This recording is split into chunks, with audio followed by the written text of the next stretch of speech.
Olá, tudo bem com vocês? Bem-vindos a mais um episódio, você já sabe, do podcast Cevada com Plutônio. O podcast que trata seu cérebro como ele merece. Tá aí o nosso locutor, que você sempre escutava a voz. Sim. Tá aí ao vivo, né? Fazendo, não ao vivo, mas aqui a cores, né? Fazendo a introdução do nosso podcast de hoje. Muito obrigado por você que está conectado com a gente aí.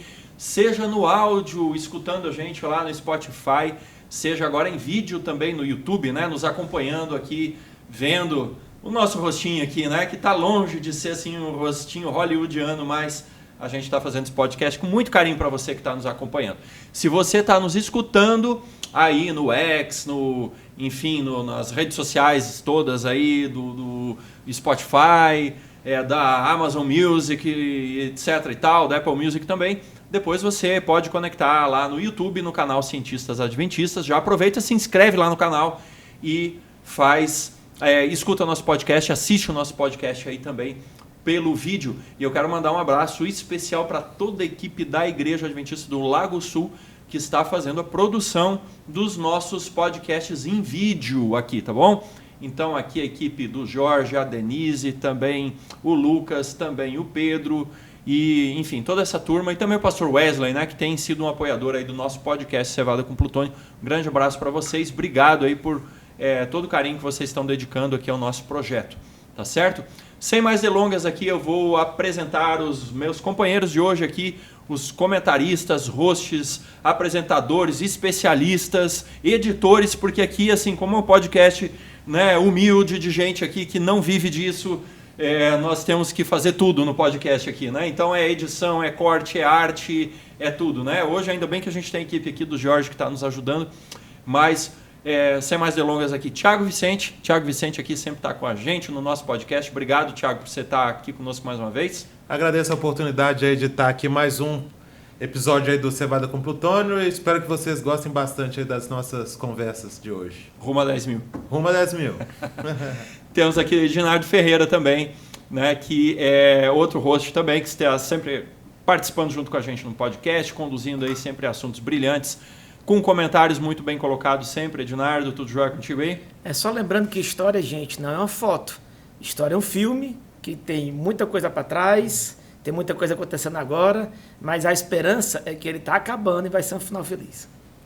E que tem, muitas vezes, narrativas diferentes, dependendo de quem está sentado vendo, né? Depende da montagem. Depende dos atores. Como é que você monta o filme ali também. Depende de quem participou do elenco. É isso aí. E agora, por último, mas não menos, o meu grande amigo aqui, Rômel, né? Rômel também já um grande participante aqui já do programa Classe dos Professores, que é gravado aqui também nessa igreja, né? Rômel, eu tive o privilégio de estudar com o Rômel lá no NB, né? Fizemos uma disciplina juntos, justamente uma disciplina de políticas públicas, né? De administração pública. Então, Rômel, muito bem-vindo. É a sua estreia no nosso podcast, não é? Pois é, eu sou aqui da casa do Lago Sul, né? Mas da classe de professores, sou membro da Central de Brasília. A gente tem esse histórico aí, né? Estudamos juntos aí quando eu estava no mestrado de administração, você estava no doutorado. E é um prazer estar aqui com vocês. Cevada com Plutônio, né? Tem tudo a ver. Cevada é o alimento mais adventista que existe, né? Gostinho de acampamento. E o plutônio é aí parte da vida científica. Então, muito bom estar com vocês aqui no programa. Isso aí, para deixar... participar dessa nova fase aí de vídeo, né? Maravilha, para deixar a nossa cevada bombar. Acho que a gente tem que ter um pouco de ciência aí também para turbinar as coisas. Turbinar, né? A cevada. Sensacional, gente. É um prazer tremendo, tá? Tô falando isso aí sem demagogia alguma, tá? É uma alegria. Eu sei que a gente tá, né, na nossa corrida, família, rotina, trabalho. Gente, todo mundo que vocês estão vendo aqui trabalha para Dedéu aqui, né? Gente aqui que tem responsabilidades, tem família, toca projetos aí, lidera departamentos na igreja. Então a gente vem aqui, não é sem algum sacrifício, né? Não é sem algum sacrifício, mas mesmo assim é uma alegria tremenda. A gente está todo mundo junto aqui para conversar um pouquinho, bater um papo, compartilhar conhecimentos e espero que com você também aí que está nos acompanhando, né? Que sirva realmente para trazer algo bom para, enfim, avançar os seus objetivos de vida aí. Mas sem mais delongas, vamos falar sobre o tema de hoje. O tema de hoje nós vamos falar sobre a situação geopolítica, social, militar do Oriente Médio hoje, né? E o Rômel aqui, que é o nosso especialista de hoje, vai estar compartilhando essas notícias, as implicações, as consequências, né? Vamos ter com certeza aqui, pelo que eu já vi antes do podcast, Vamos ter uma palhinha aqui histórica, né? As causas, os porquês aqui com o Ednardo também. Mas enfim, bora lá. O que temos aí para considerarmos a respeito dessa temática tão delicada e tão importante que é a situação geopolítica no Oriente Médio? A gente resolveu abordar esse assunto pelo fato recente pode-se falar, de uma espécie de contra-ataque, né, que Israel realizou ao Irã. Então, é um fato inédito, né, a primeira vez que Israel realiza essa atividade militar no território iraniano, e isso gera uma série de preocupações com relação àquele teatro ali geopolítico que é complicado já há bastante tempo. Até porque são atores armados até os dentes, né? Muito armados, com várias situações de vários conflitos recentes e com a chamada guerra de proxy, né? Que tem várias outras potências externas com interesses ali dentro, né? O caso dos Estados Unidos, o caso de Rússia, o caso de China. Então não é só os que estão lutando ali. Isso, né? aí Tem você está sendo gentil só para não dizer que eles são marionetes às vezes, né? Do que tá acontecendo fora aí, né? Termo técnico aí do mundo das relações internacionais, mas o marionete se aplica. Vamos chamar de proxy, também. então gostei desse eufemismo aí. Exatamente, é por aí. Não é mas marionete, assim, é um proxy. A gente percebe Israel com um forte apoio dos Estados Unidos, sim, né? ocidental, e cada vez né? mais explícito, ocidental, uma representação muito forte financeira, especificamente, de militar, bélica, de questão de armamentos e até de tropas e tal. E com alguns episódios assim também recentes de uma escalada, né? A gente completou agora recentemente 1 ano dos atentados que o Hamas realizou o ano passado, se eu não me engano, 7 de outubro. E aí, a partir de então, Israel primeiro entrou em Gaza de uma forma nunca vista anteriormente. Gaza é uma região conhecida, conflituosa, já faz parte dessa história triste já há algumas décadas, mas não na escala que foi feita agora. A escala que foi feita agora, pode-se dizer que Israel está praticamente exterminando a faixa de Gaza, né? Então, ataques muito intensos. E aí depois se multiplicou as frentes, né? Não só numa frente ali muito intensa já de um certo tempo, e começou a atacar também o Hezbollah no Líbano. Então, dividiu a guerra. Isso aí não dá para se fazer sem apoio externo. Por mais que Israel seja uma potência, tenha muitos recursos, tenha muita tecnologia, aquele domo de ferro deles é espetacular, né? Passa os vídeos, um monte de míssil chegando, os caras abatendo, então é um negócio de filme mesmo, assim, parece um videogame, mas ainda assim Israel não conseguiria fazer tudo isso sozinho, então precisa desses apoios externos. E aí entra esses outros atores também que complicam mais. E até porque mais assim, a gente tem que lembrar, né, Romeu, assim, falando agora um pouquinho da parte técnica militar, que esse domo de ferro, ele faz um trabalho sensacional. Para quem não sabe, o domo de ferro é um sistema computadorizado de armas, né, de projéteis que dispara numa cadência tremenda ali, centenas de projéteis por segundo, uma quantidade enorme, né, para que alguns deles atinjam os mísseis e protejam, né? Agora tem um fato assim que esse domo de ferro ele não é impermeável, ou eventualmente um míssil ou outro consegue passar. Exatamente. E existe qual que é a estratégia contra os domos de ferro que os Estados Unidos têm, Israel tem, Rússia tem, alguns países têm, né? Qual que é a estratégia contra esse tipo de coisa? É um ataque de saturação. Ou seja, você vai até o limite. Né? Se você mandar, por exemplo, assim, 100 mísseis ao mesmo tempo, que foi o que o Irã fez, né? Agora, umas 2 semanas atrás, ele não dá conta, porque por mais que ele seja poderoso, se você mandar muita coisa ao mesmo tempo, ele não dá conta. Né? Então, assim, o que eu quero? Por que eu estou trazendo isso? Porque a população de Israel também está vulnerável, né, a essa guerra. É uma guerra diferente, por exemplo, dessas guerras por procuração que o pessoal faz aí, que você está num outro continente, tem um oceano de distância. Lá não, ali Israel está dentro do raio de alcance dos mísseis iranianos, de todos os grandes inimigos ali, é questão aí de 2 palitos para eles atingirem Israel, né? Então, assim, é realmente algo... Agora que você trouxe um ponto, eu queria fazer uma pergunta aqui, Romeu. Você falou assim, olha, Israel está contra-atacando o Irã, né? Mas... só nessa frase já tem a complexidade dessa guerra. Por quê? Porque foi o pessoal da faixa de Gaza, o Hamas na faixa de Gaza, que invade Israel, né, e faz umas atrocidades lá num festival de música que tinha, e etc e tal. Então a gente tem o Hamas, que é financiado pelo Irã, que tem braço também no Líbano, e a gente sabe que o Hamas ele tem 2 componentes, que é um braço político e a gente tem um outro braço, que é o braço armado do Hamas. Alguns países veem tudo como uma coisa só, né, que é o caso dos Estados Unidos, por exemplo. Outros já veem como 2 coisas separadas, né? Enxerga, não, a gente não apoia o braço armado do Hamas, mas aquele braço político-social, tem coisa boa, tem hospital, tem não sei o que, babá.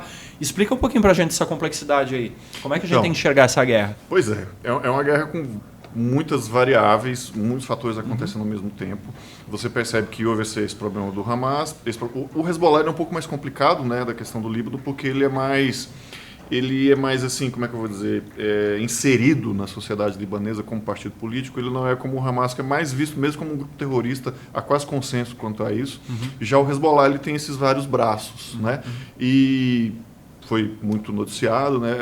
Os ataques que foram feitos assim com uso de inteligência absurdo, né? Aquele episódio ali dos pagers e depois do walkie-talkie, explodiu tudo. Só que assim, como você mesmo mencionou, dessa questão dos ataques saturados, há fatores que alcançam também a população civil, né? Então, a gente percebe, é um ator de um lado, o Irã, Israel, tem Estados Unidos, tem Rússia, tem China. Então, é todo um quebra-cabeças e isso gera mais preocupações ainda com relação à escalada que isso pode levar do envolvimento de outros atores e muitos deles potências nucleares, né? Você imagina ali que pode surgir um conflito de proporções assim absurdas, né? Então, Israel ele diversifica essa estratégia, tem condições para isso, ataca o Líbano, e no ataque no Líbano você vê que ele primeiro fez essa ação muito de inteligência, ali, muito localizado, teve poucas baixas aleatórias, né? Mas depois começou efeitos com bombardeios, colaterais, né? colaterais, exatamente, mas depois começou com bombardeios intensos, e teve até choques com o próprio exército libanês, e teve até o episódio da missão da ONU, né? Umas coisas meio tensas ali, muito complicadas, assim,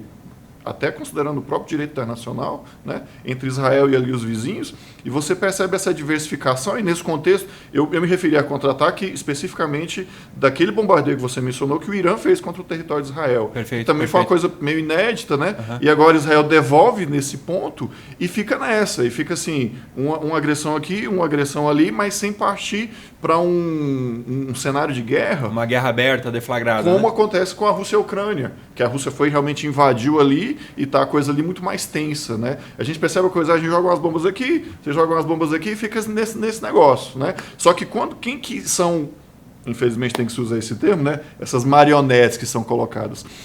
É esse pessoal que está ali como os membros desses grupos armados, meio que alternativos às ações estatais, né? Especificamente esses dois pontos entre Israel e Irã foi exército contra exército, né? Mas quando você vê Israel atuando na faixa de Gaza, não é contra um exército de um país, é contra um grupo armado independente ali, um grupo terrorista. O Hezbollah, a mesma coisa. Ainda que tenha havido alguns conflitos ali com o exército libanês, mas é um conflito diferente desse que começa a se estabelecer entre Israel e Irã. Então, assim, o Ednardo trouxe aqui uma ilustração poética, né? Mas é muito isso daí mesmo. Você não pode pegar só esse momento de agora. Você tem toda uma história para trás aí de várias coisas que vieram acontecendo para chegar até a esse episódio agora, essa tensão toda que está acontecendo, que, assim, vários atores também vieram tentando amenizar, tentando fazer um acordo daqui, um acordo de lá. Os acordos de Oslo, né, são muito conhecidos da época de Israel com a autoridade palestina. Parecia que ia meio que dar uma amenizada e tal, mas depois a coisa começa a intensificar demais, especialmente por causa desses atores meio que alternativos, né?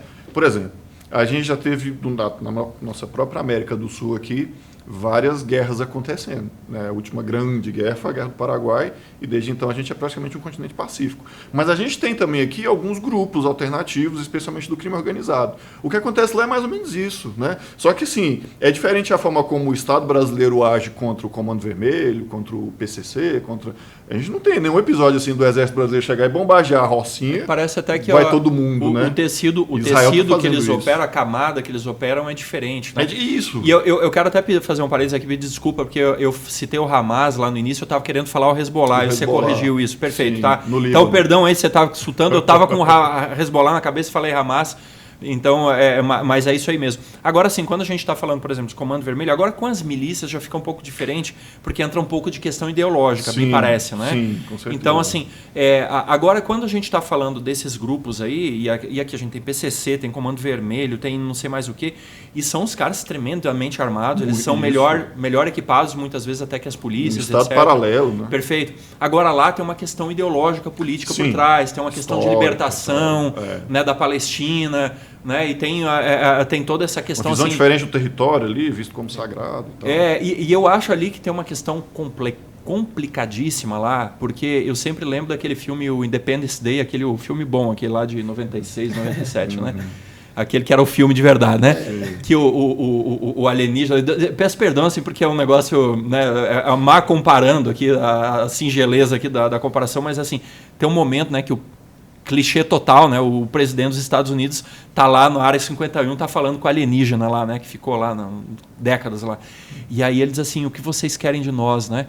Aí pode haver paz entre nós, e aí ele diz assim, paz não, né? O que vocês querem de nós? Que vocês morram, né?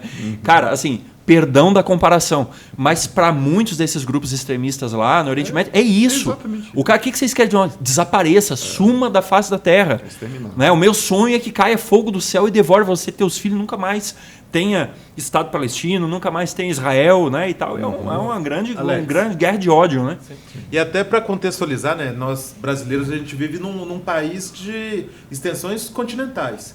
Eu estava pesquisando aqui, Israel, se você for pensar a extensão de norte a sul, ele é aproximadamente entre 300 e 400 quilômetros. E eu estou vendo aqui que entre leste e oeste, existem partes aqui, retirando a Cisjordânia, que você tem uma extensão aqui de 25 quilômetros. É muito pequeno. Entre a fronteira oriental e ocidental. Então nós estamos falando de guerras que são muito próximas. Sim. Nós estamos falando aqui de uma guerra que acontece numa distância bem menor de que Brasília e Goiânia, às vezes. Muito menor, sim.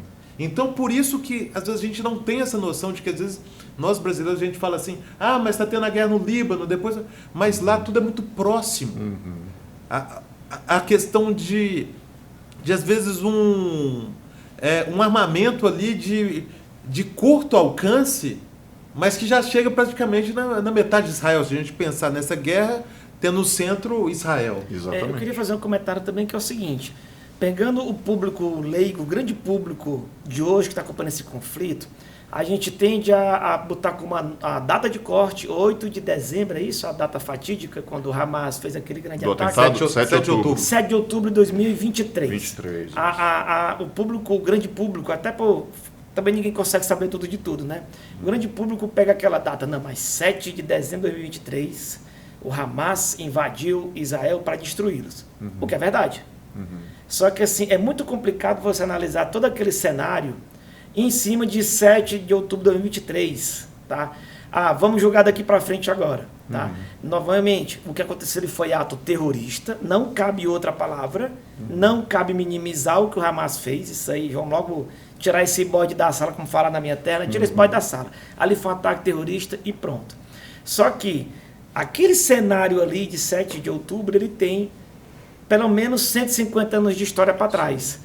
Não vou nem voltar para o tempo bíblico, tá? Porque aí só para a gente também ter outro recorte temporal. E também, obviamente, não vai ser nesse programa aqui que a gente vai esticar esse recorte, mas eu colocaria algumas grandes datas. 7 de outubro, porque é o que a gente está vivendo agora. Esses conflitos estão muito derivados dessa data, que foi aquele ataque horroroso que aconteceu, indescritível, inaceitável e indesculpável, tá certo? O ataque que aconteceu. Mas a gente tem que voltar pelo menos mais até 48, que quando a ONU criou o Estado de Israel de Palestina, e eu ainda volto mais ainda uns 70 anos antes de 48, que é quando realmente começou para valer o movimento de sionismo, tá? Que é quando nos Estados Unidos e um pouco na Europa, e especialmente fundamentado apoiado por grupos protestantes, a ideia de vamos dar para um povo sem terra a sua terra de volta, tá? Então, novamente, não vai ser nesse programa nós vamos explorar isso, tá? Mas quem quiser realmente entender a série que está acontecendo, você tem que voltar pelo menos ali para 1880, 1870, para começar a brincadeira, para entender a confusão que está aqui, tá? Estou colocando esses pontos aqui só para entender como é complexo o cenário. Então, a gente tem que falar do movimento sionista, deveríamos falar, não vai ser hoje aqui por questão de tempo, tá? Esse movimento sionista, só para ter números, tá certo, gente? Em 1870, por volta dessa década, havia 25 mil judeus morando naquela região. E 25 mil. 25 mil e 600 mil palestinos. 70 anos depois, havia 600 mil judeus e 1 milhão de palestinos. Só naquela região. Então, perceba, aconteceu alguma coisa, também não vai ser a gente que vai poder explorar, mas entendam. De hora para outra, aqueles palestinos viram a população que era minoritária multiplicar em 30 vezes. Isso é interessante porque muitas vezes quem fica naquele papinho que eu não gosto, é um papinho preguiçoso, porque o árabe é mau, sabe, esse papinho maniqueísta de herói e vilão.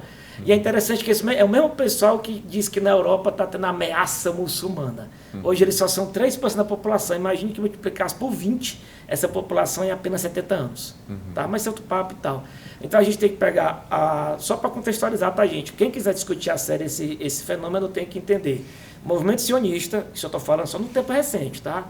Nos anos 1870 e 1880. Você tem também a Primeira Guerra Mundial, que quando o Império Turco foi destruído, tá? Então, quando o Império Otomano foi praticamente destruído, e aquela terra ali passou para um contexto, para um domínio, para um controle britânico, e ali sim, britânico e francês, e ali sim você começou a ter espaço para o sonho de uma pátria israelense começou a virar mais forte.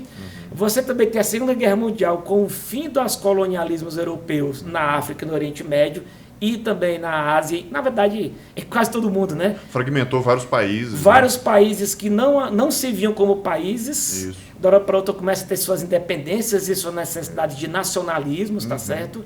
Então, o que acontece? Veja que foi uma tempestade perfeita, né? Que tem até o filme, de em inúmeros momentos, grandes eventos políticos que naquela região, você tem a questão do petróleo, tá? Ninguém pode esquecer do petróleo. Um ponto importante é a Revolução Islâmica no Irã, né, em 79. Então você cria uma teocracia gigantesca, né? Então você tem números grandes. Não, mas mesmo na 48 já teve as guerras.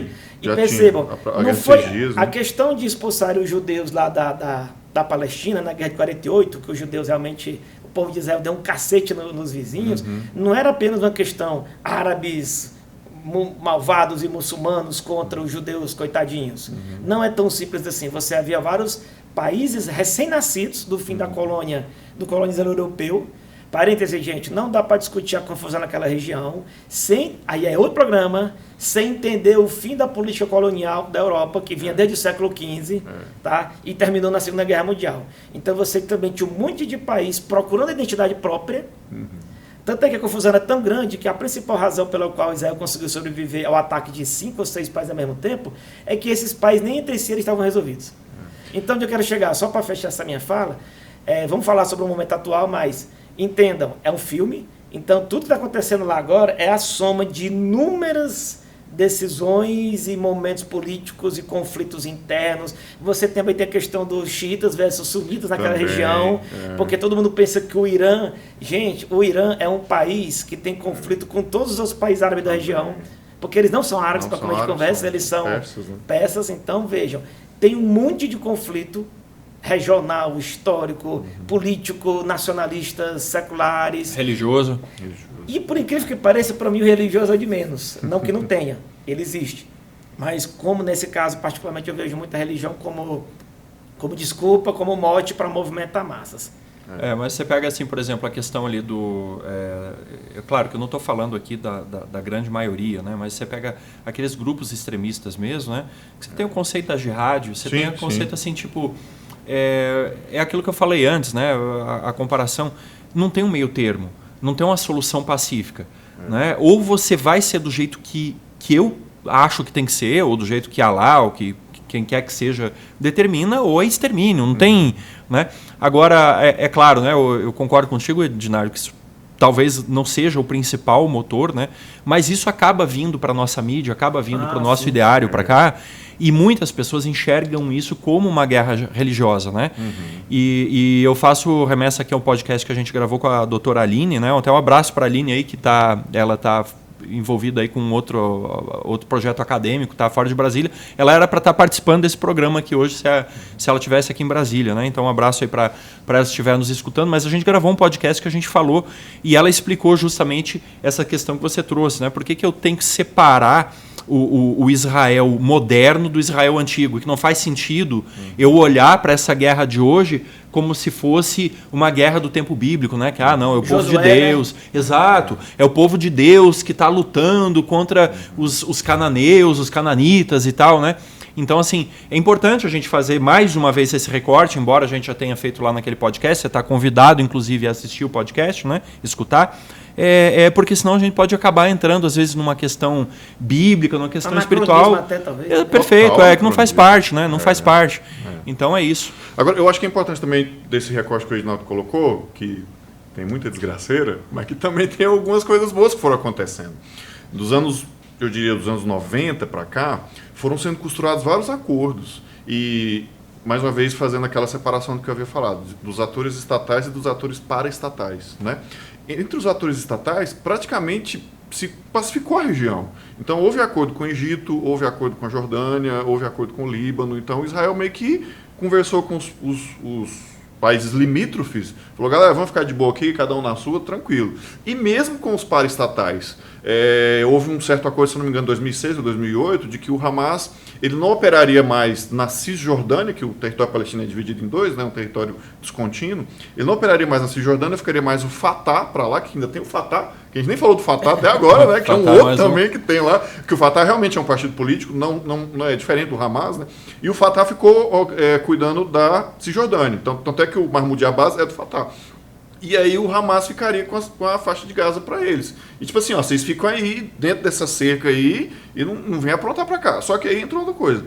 A gente falou aqui sobre vários fatores, religião, não sei o quê, mas tem também o fator político mesmo. E aí a gente até vem conversando aqui algumas coisas, as polarizações e tal. Israel também tem as suas polarizações, também tem os seus momentos de ir mais para uma linha mais de esquerda, mais de direita. E o Benjamin Netanyahu é um político mais de direita, mais nacionalista, que se cercou não no nível de alguns mais antigos, que eram bem mais intensos, né, da época da guerra, mas é um político que foi tentando esse lado mais duro, com um discurso mais rígido, né? Discurso mais rígido do ponto de vista bélico e tal, e isso foi gerando essa insuflação assim desse desejo de vingança e tal, e algumas falhas estratégicas, militares que possibilitaram esse ataque do 7 de outubro acontecer. Então o Hamas se escondeu ali e ficou esperando a hora. E a gente tem um precedente aqui, eu quero deixar bem claro para quem está ouvindo a gente, que a gente está falando isso aqui sem viés absolutamente nenhum, tá? A gente está falando isso de maneira muito neutra. Uma análise geopolítica. É uma análise fria. Então esse período que você citou ali, né, dos anos 90 e tal, assim,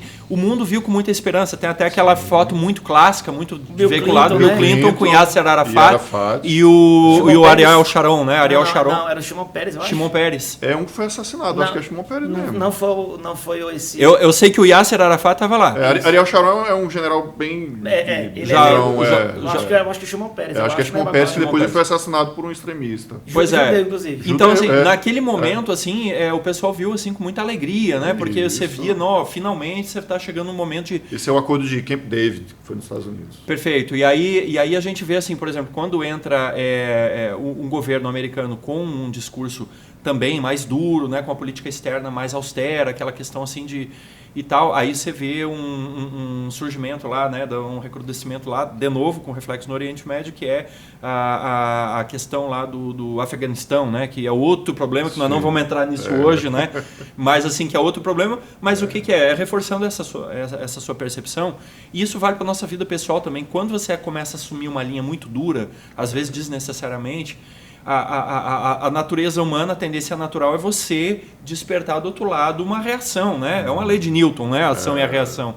Então, assim, eu não estou querendo, por favor, não entendam mal, não estou querendo colocar a culpa em ninguém, não é isso, mas isso é um fato. A gente olhando as coisas, quando eu tenho uma política que ela foge um pouco da diplomacia e vai mais para um discurso duro, para uma, né, alguma coisa assim, a tendência natural é eu levantar a oposição. Então, assim, eu sei que tem gente que quer isso mesmo, só que aí você tem que saber, você tem que estar preparado, porque você vai ter que ganhar uma guerra. Eu queria tirar também um bode da sala, que eu acho que eu comentei antes, esse determinismo, essa guerra de... Tem um autor que esqueci agora qual o nome, que ele fala da guerra das civilizações, é um autor dos anos 90, 80, e é interessante que mês passado eu estava lendo uma revista... A revista Veja. Conflito civilizacional. Era uma revista Veja de 93, que eu nunca tinha lido, tinha lá em casa. Era uma coletânea de crônicas, de visões do futuro da revista Veja de 93, que eu tinha lá em casa e só li esse mês. É interessante que já em 93, quase 30 anos atrás, já havia uma crítica contra a visão de civilização. Essa guerra de civilizações, na verdade, é uma coisa muito de uma escola que é claro que existe escola de pensamento. Hoje ela já está ultrapassada, bem né? ultrapassada, ela é superada, até porque, na verdade, a civilização foi criada em cima como é que eu vou dizer, de encontros e não de confrontos.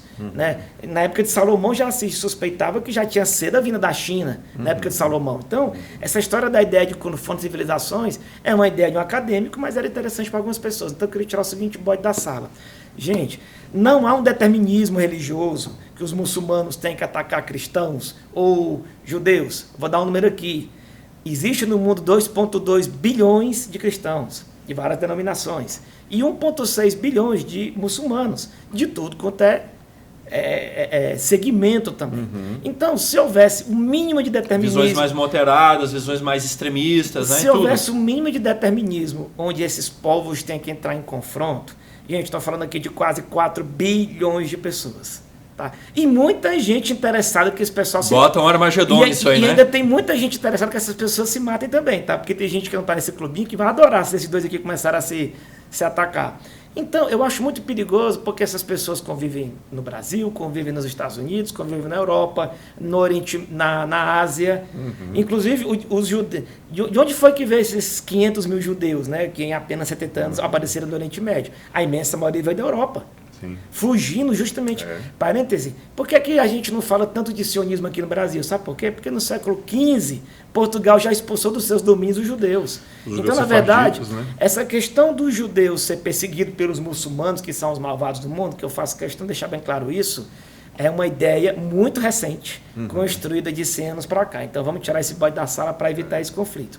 Pegando a fala aqui, desculpa, do Roma, é o seguinte, lembrando que os políticos, eles têm, acima de tudo no mundo ocidental, uma preocupação em resolver seu público interno, tá bom? Então, por exemplo, pegando Netanyahu, ele tem lá é um país que é parlamentarista, então ele precisa montar uma base política para se manter onde está. Deixando bem claro, ele já vinha de um monte de processos nos últimos anos de corrupção, de um monte de problema lá, e ele simplesmente precisa estar no poder. Então ele vai agradar essa base aqui. Se não fosse essa guerra, ele provavelmente já tinha rolado a cabeça dele, né? Quando essa guerra acabar, praticamente semana seguinte, ele já vai perder o cargo, tá? Churchill, o grande Churchill da Segunda Guerra Mundial, ele deixou de ser primeiro-ministro durante a guerra ainda, tá? Então, países parlamentaristas, não mandato fixo. O cara pode cair no meio do caminho. Qualquer hora ele pode cair se perder o apoio do parlamento. Então, ele tem que ter muito mais conchavos ou alianças que no Brasil. E nos Estados Unidos também, o presidente de lá e na Europa também, eles também têm que fazer atendimentos internos. Pronto, falei do Bloco Ocidental, que geralmente apoia Israel, né? Vou só atrapalhar vocês aqui um pouquinho, só para corrigir que aquela foto memorável que a gente conversou aqui foi de 1993 e é o Bill Clinton, o Yitzhak Rabin e o Yasser Arafat. Era o Rabin. Tá? E do lado, lembrando, gente, do lado árabe também, do lado muçulmano, do lado dos outros países, eles também têm seus conflitos internos. Por exemplo, a Arábia Saudita, ela também tem que segurar a sua população. Tá? Por exemplo, o Egito, se tem um país que também tem muitos problemas com o Egito, com o Hamas, é o Egito. Sim. Ah, mas não é um país muçulmano. Sim, é um país muçulmano que detesta o Hamas e faz o possível para acabar com o Hamas. Porque, apesar de ser um país muçulmano, é um país que tem, digamos assim, uma política mais secularizada. E o Hamas é um grupo extremista que usa religião como... E é um país que há 40, 50 anos atrás odiava Israel também, né? E fizeram acordo. O Egito fez uma intervenção recente contra um grupo chamado de Irmandade Muçulmana. E está agora com o governo militar. Mas não é um país muçulmano, o Egito. Exatamente. Então, assim, é muito importante frisar que esse papo de ser muçulmano... Gente, E na África ainda tem o Boko Haram, né? Sim. Ainda tem mais. Tem mais você vê que é muito complexo. Então, muito complexo esse conflito. E lembrando, a Arábia Saudita tem o maior inimigo da Arábia Saudita no mundo, se chama, sabe quem? Irã. Sim. Mas não são dois países muçulmanos. E daí, meu amigo, o maior conflito do mundo que aconteceu foi entre países cristãos na Europa, tá bom, gente? Foi a Alemanha tratorando Polônia, França, Inglaterra e França brigando historicamente aí no século passado. Durante 400 anos, o pessoal se matando. Era das nações cristãs, então, assim, só quero tirar esse bode da sala, porque eu acho perigoso esse simplismo de colocar a religião como grande motor dos conflitos. E você sabe o que eu acho que deve estar acontecendo agora? Nesse momento deve ter um podcast lá na Ásia sendo gravado. Eles estão dizendo assim, já pensou que loucura lá, os cristãos brigando entre si lá na Irlanda, né? Como é que explica Católicos isso, né? E protestantes. Que história é essa? Mas não é tudo cristão, né? alguns detalhes só. O Choque das Civilizações é de Samuel Huntington. Então é uma dica interessante. Como você falou, é um livro já meio que datado, mas é formou pensamento até hoje. Até hoje. Vale como dica de leitura. O Osni lá, ele acaba... Outro dia ele fez um material bem grande em cima disso aí, que é baseado no conflito civilizacional, né? Sim. E ele tem um apelo, ele tem uma lógica por trás, né? Sim. Eu acho que ele fez sucesso porque realmente você olha e dentro dessas lentes faz sentido, né?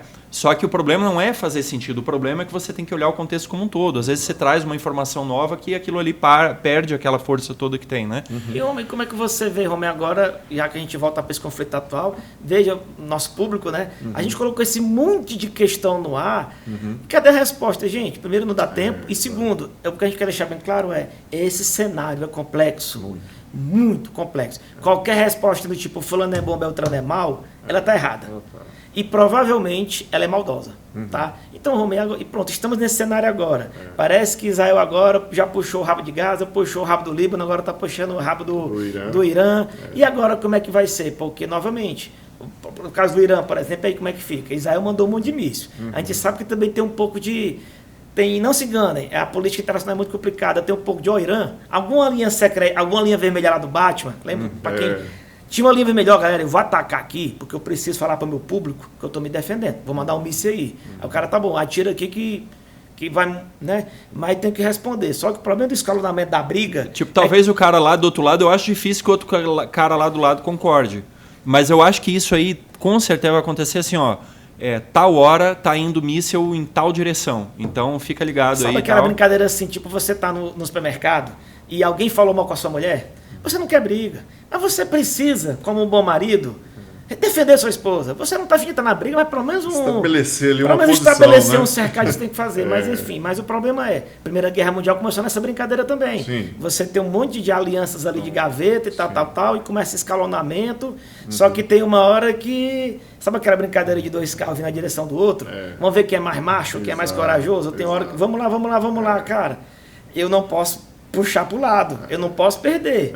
Então, como é que você vê o desdobramento nos próximos meses? Lembrando, gente, que isso aqui é só... Né? Ninguém é mãe de Ná aqui, tá? Lógico, profecia é impossível. Quer dizer, profecia é possível, mas em outro contexto, né? Nenhum de nós é profeta. Né? Nenhum de nós aqui é profeta. Eu acho que assim, vou pegar um ponto de partida do que o Alex estava falando, até do que eu também tinha falado, desse ponto da política interna e de um certo autoritarismo que gera essas reações. Há uma outra análise, até interessante a gente ter esses contrapontos, para mostrar que a gente não está todo mundo também só numa linha teórica, né? Essa linha de que assim, o cara ser excessivamente autoritário vai gerar problemas. Há uma outra linha teórica que acha que se o cara também for excessivamente pacífico, leniente, há alguns argumentos, inclusive da própria Segunda Guerra Mundial, que tem trazido várias vezes, eu esqueci agora, vocês vão lembrar aí, o primeiro-ministro anterior ao Churchill, Chamberlain. Acho que é Chamberlain. Ele faz os acordos de Munique. Eles acham que aquilo ali é crucial para a Segunda Guerra ter acontecido, porque ele foi muito fraquinho, muito tranquilinho, e o nazismo veio para cima. Cresceu, né? Cresceu, a gente fala cresceu. Exatamente. Né? Não, você quer ver um caso mais recente que eu fiquei estarrecido? Com a queda da União Soviética, lá, da Cortina de Ferro, etc. e tal, a Ucrânia ela recebeu embaixadores e uma série de pedidos do Ocidente para desmontar o seu arsenal nuclear. E a Ucrânia tinha mais ou menos em torno de 2.000 armas nucleares. Tá? Então, eles disseram assim, não, olha, porque o que aconteceu? Né? Caiu a União Soviética, entraram numa crise econômica tremenda. Né? Depois que caiu lá o sistema soviético, eles não tinham como sobreviver no mundo capitalista, porque, enfim, por uma série de razões. Desmantelou tudo. E aí, eles disseram o seguinte, olha, a gente tem ajuda financeira, você vai poder, assim, vai entrar no grupo aqui de países, você vai ser aceito no nosso clubinho se você não tiver arma nuclear. Aí você desmonta, acaba, queima os projetos, taca fogo, né, no projeto. Desmonta suas matrizes e tal. E a Ucrânia disse, beleza, então nós vamos fazer isso aí. Manda o cheque, eu desmonto. E aí eles receberam ajuda financeira, tal. Só que é aquele tipo de acordo que é um acordo não vinculante. Né? Então, assim, foi feito o acordo, foi registrado e tal, mas ninguém se comprometeu, ninguém assinou o cheque lá, efetivamente. Teve ajuda financeira? Teve. Mas, assim, não houve uma aliança, né? Tipo, você vai entrar na OTAN. Né? Não teve isso, não teve uma aliança propriamente dita.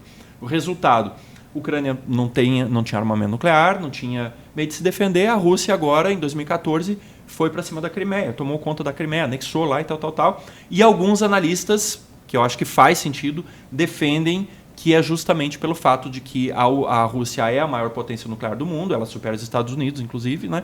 E a Ucrânia não tem aquela questão, o poder de deterrence, né? Que é o conceito de destruição mútua assegurada. Né? O MAD, né? Mutual Assured Destruction. Exatamente. Então vai nessa linha aí, Romeu, né? Até peço perdão aqui por ter tomado feito parênteses, mas é isso, porque, por um lado, se eu tenho uma política muito dura, né? Se eu outro lado, tenho uma política muito mole, eu acho que hoje tem uma linha da política que bate muito nessa questão da moleza da política, também pode levar a isso.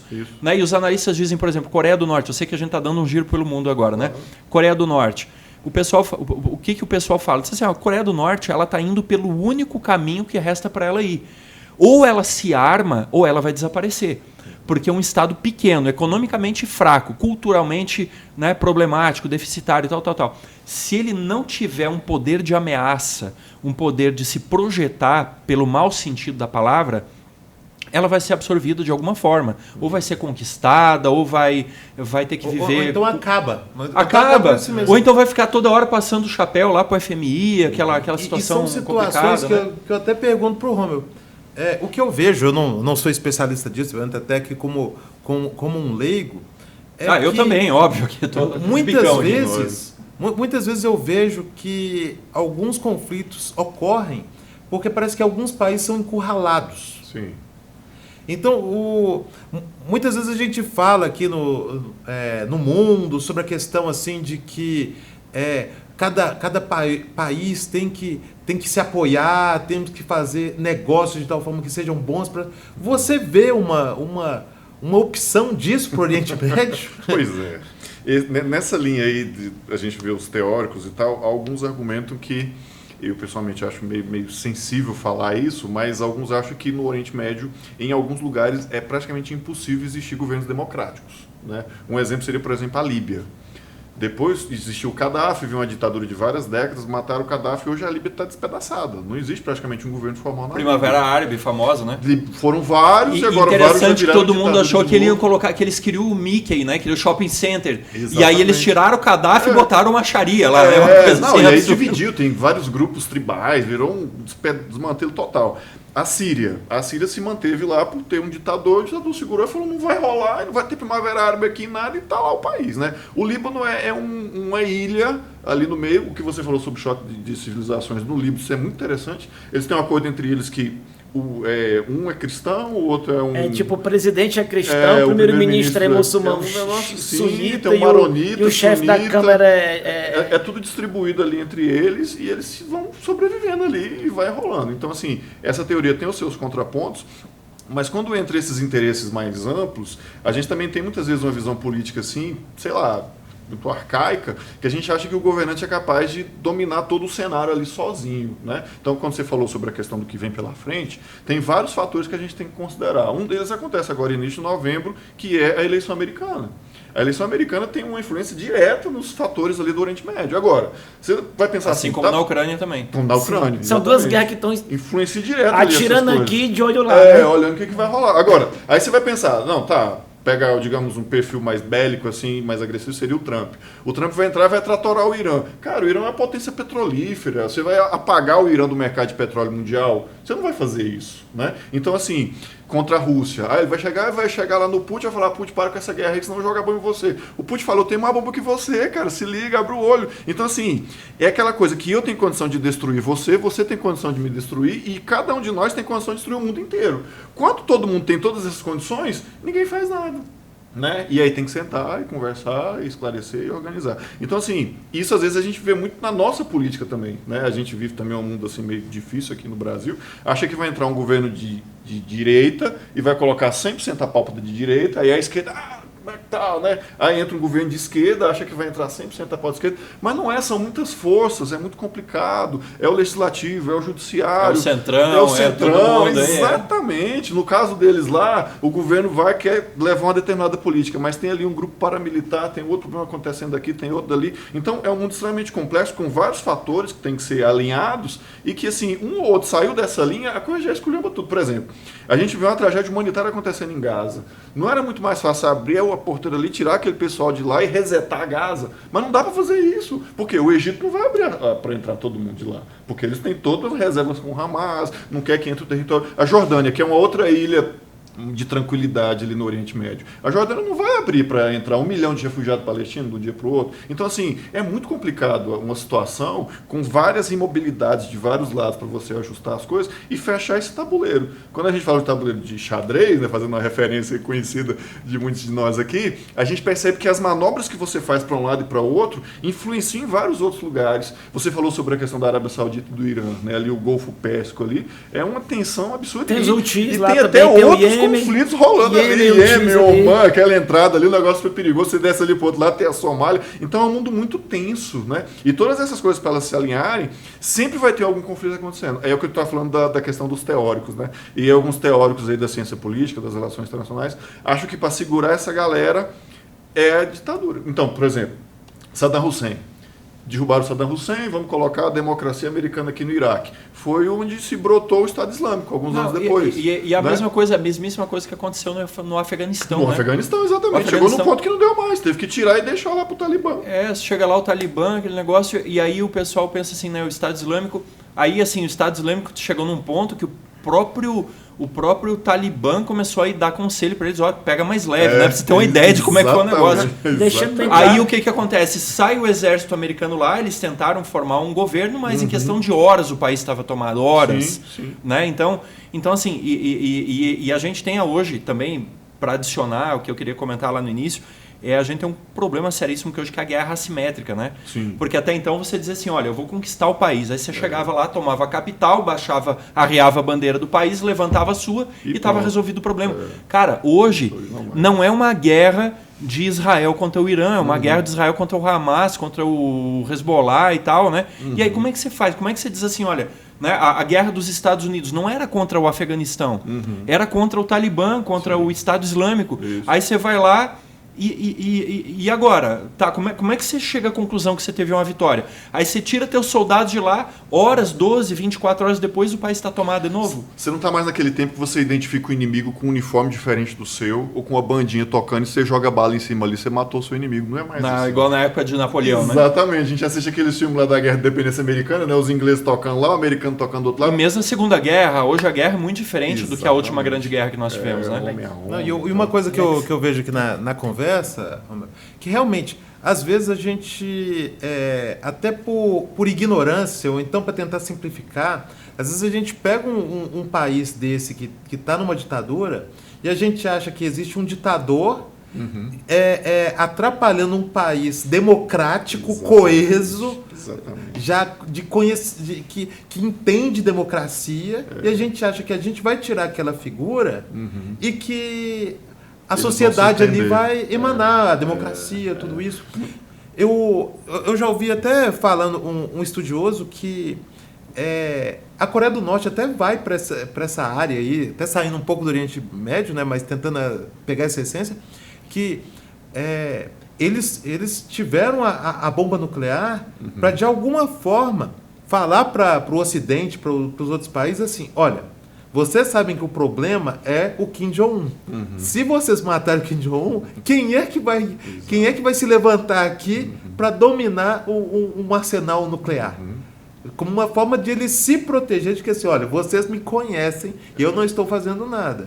Mas se vocês tirarem o pouco de estabilidade que eu tenho aqui, vocês vão dar bombas nucleares para pessoas que você não sabe quem é. Muitas vezes eu faço a brincadeira, né, usando a sabedoria brasileira, de que seria a teoria do anti-tiririca, né? O tiririca se elegeu dizendo que pior do que tá não fica. Só que muitas vezes tem como ficar assim, pior do que tá fica. Então às vezes é melhor manter mais ou menos ali. Tem aquele sábio ditado popular, né, que governo ruim é melhor que governo nenhum, né? Exatamente. Então assim, a gente viu isso lá. É a pior como é que é? A democracia é a pior forma de governo, excluindo todas as outras, né? Então, e outra coisa, a democracia, me parece, né, eu não sou especialista na área, então me perdoem se vocês discordam, mas assim, me parece que a democracia é uma construção muito custosa. Demais. Né? Então você vê esses países que eles não têm uma história democrática, basta olhar a história da humanidade, né? Esses 6.000 anos de história que a gente tem aí, qual é o período que a gente teve democracia. A gente teve um período lá no classicismo, lá antigo, né, antes de Cristo e tal, aquele negócio, mas assim, ainda era relativo, você ainda tinha escravos, você ainda tinha as mulheres que não votavam, etc. e tal. Né? Você vai ter a democracia. A democracia é uma construção muito recente, muito frágil.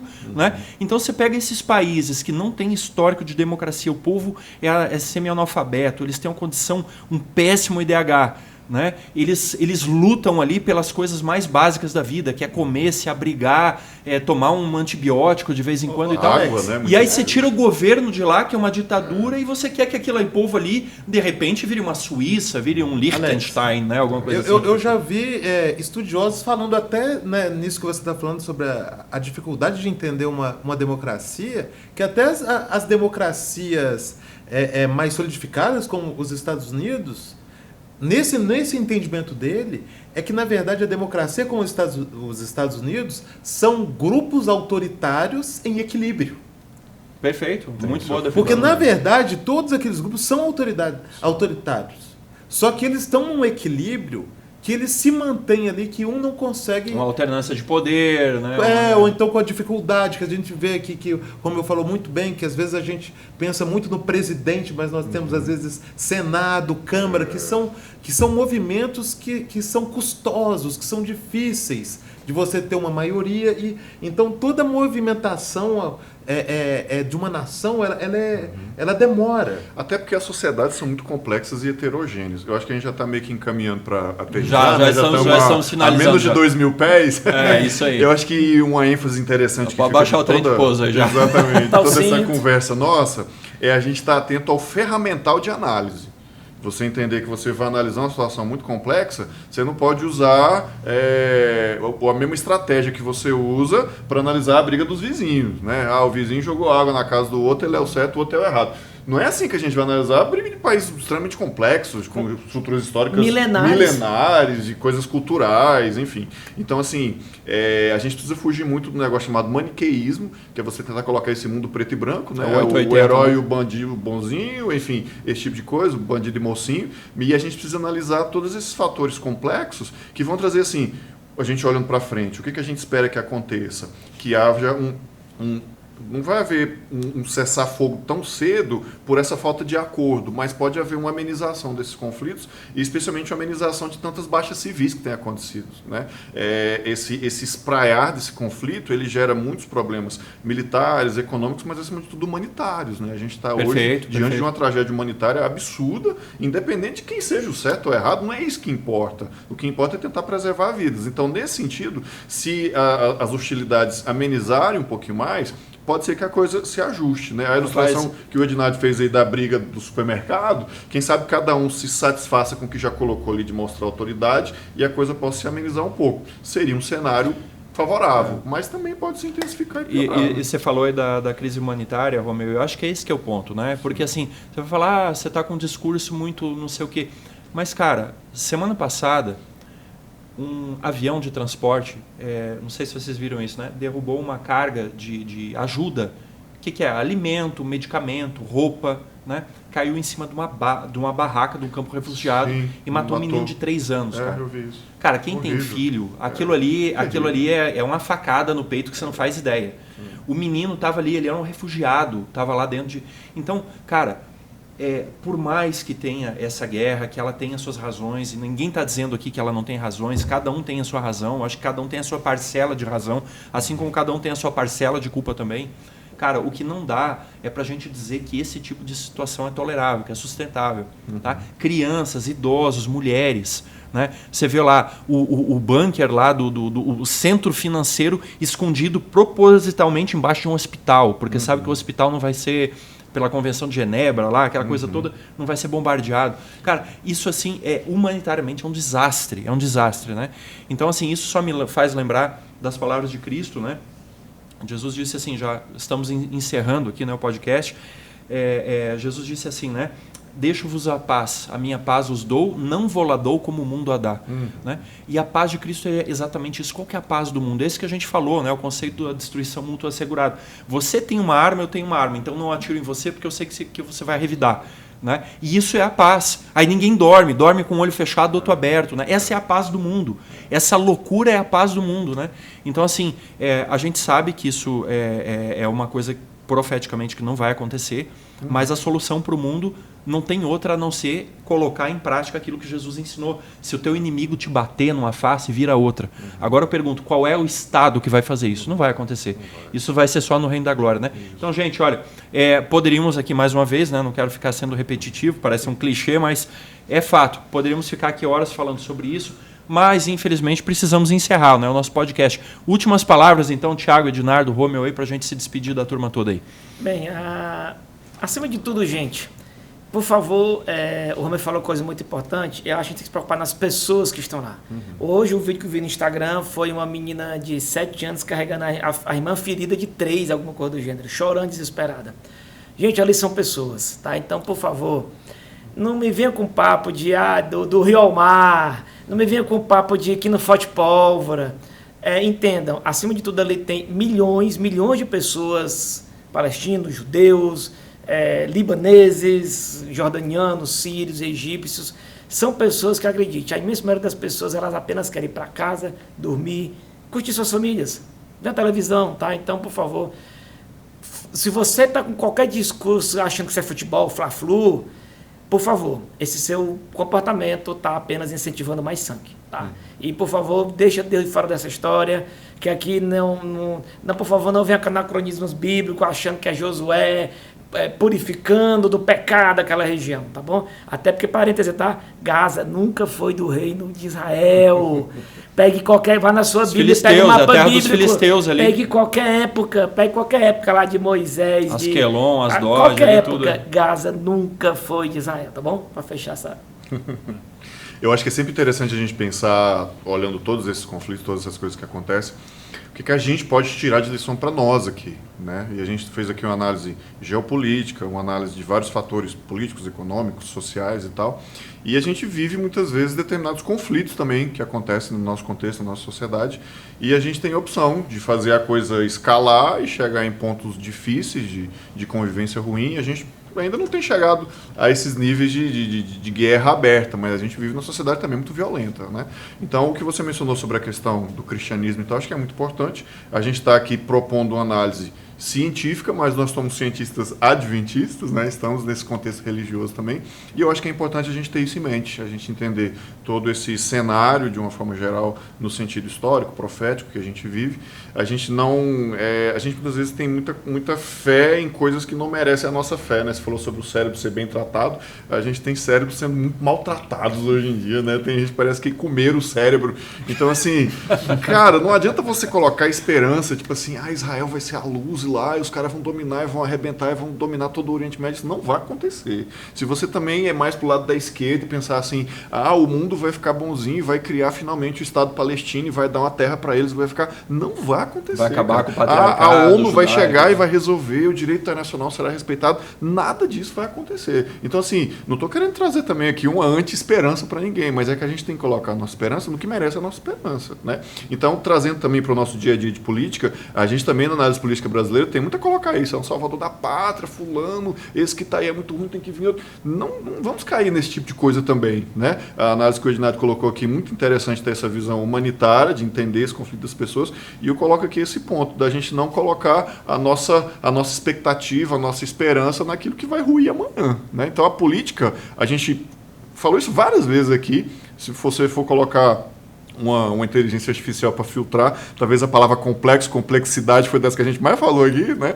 Então, assim, é uma situação realmente muito complexa, a gente não pode simplificar isso e trazer isso para a nossa vida. Então, trazendo para nós, é a gente colocar a nossa esperança no que realmente tem valor e analisar as nossas atitudes, né? As nossas atitudes estão de acordo com o que a gente professa como fé, e eu amplio do mundo adventista, né? A gente tem pessoas que nos ouvem que não são adventistas, são evangélicos, católicos, espíritas, não cristãos, enfim. A boa convivência com o meu vizinho, se todo mundo pensar pensasse assim, não existiria conflitos grandes dos estados, né? O problema vem da natureza humana em si. Então, que a gente possa trazer um pouquinho de reflexão para a nossa vida também com relação ao nosso próximo. E vamos orar por essa turma toda, claro, né, Rony? com certeza, vamos orar porque, com certeza. assim, a gente vê isso é um cumprimento profético, Exato. a gente vê o Espírito Santo sendo retirado da terra, né? E os 4 ventos, então, eles começam a ser soltos. E o que são esses ventos? É tudo isso aí. Entra nesses 4 ventos, entra essas guerras aí também. Então, a gente está vendo um cumprimento profético, claro, né? A gente tem que saber, gostei muito da sua colocação, colocar a nossa esperança. Não é para a gente não ter esperança, mas vamos colocar esperança naquilo que realmente faz sentido ter, né? Exatamente. Não, aprendi bastante aqui, principalmente em entender que existem coisas que a gente não vai saber a resposta. E outra coisa também que eu vejo é que a solução ela não é humana. Eu acho que a gente sempre tenta fugir na ideia de que vai aparecer alguma coisa. Então, mas nós devemos lembrar que é Deus que traz a solução.